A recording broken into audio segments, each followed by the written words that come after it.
అల్లూరు సీతారాం జిల్లా అరకు నియోజకవర్గం అరకు వ్యాలీ మండలం సుంకరమేట దగ్గర మనం ఉన్నాం.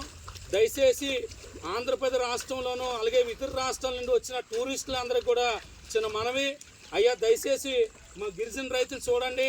ఎవరైతే టూరిస్టులు కలిసి వస్తున్నారో బీర్ సీసాలు, వాటర్ బాటిళ్ళు, అలాగే ప్లాస్టిక్లు పొలాలు వాడేస్తున్నారు.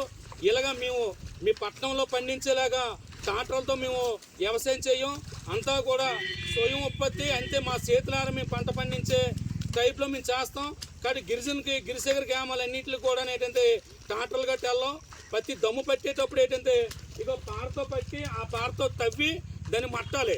ఈ మట్టేటప్పుడు ఏటవుతుందంటే మీరు ఏదైతే సీసాలు ఇసిరేస్తున్నారో మద్యం సీసాలు ఇసిరేస్తున్నారో ఆ మద్యం సీసాలు పగిలి గాజు పెంకులు గుచ్చుకుంటున్నాయి.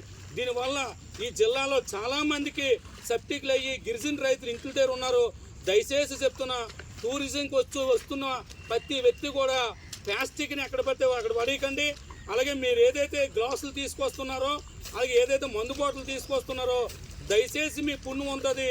గిరిజన వ్యవసాయం చేస్తున్న నీటిలో పంటలు మాత్రం వడివద్దని చెప్పేసి ఓ గిరిజన నాయకుడిగా తుమ్మప్పలరావు ద్వారా మీ అందరికీ కూడా టూరిజంకి వస్తున్న అందరికీ కూడా మనం చేస్తున్నా. దయచేసి మీరు తెచ్చిన వాటర్ బాటిల్ కానీ, మీరు తెచ్చిన గ్లాసులు కానీ, మీరు తెచ్చిన మద్యం సీసాలు కానీ కనీసం వ్యవసాయంలో కానీ వేసినట్టయితే మా గిరిజన రైతులకి పెద్ద ఎత్తున నష్టం కలుగుతుంది. దయచేసి అర్థం చేసుకొని ఈ వీడియో ప్రతి వ్యక్తి షేర్ చేయండి. మాకు ఇక్కడ ఏదైతే అరకు ప్రాంతానికి టూరిజం అని చెప్తున్నారో మీకు ఆనందకరంగా ఉండొచ్చు, కానీ మీరు తెచ్చి వాడేసిన ప్రతి వస్తువు కూడా మాకు బాధాకరంగా ఉంది. దయచేసి అర్థం చేసుకుని వచ్చిన టూరిజం అందరూ కూడా ప్లాస్టిక్ని అరికట్టాలి, మద్యం సీసాలు ఎక్కడ పడితే వడేయకూడదని చెప్పి గిరిజన నాయకుడు తుమ్మప్పలరావు ద్వారా వేడుకుంటున్నాను. జై ఆదివాసీ.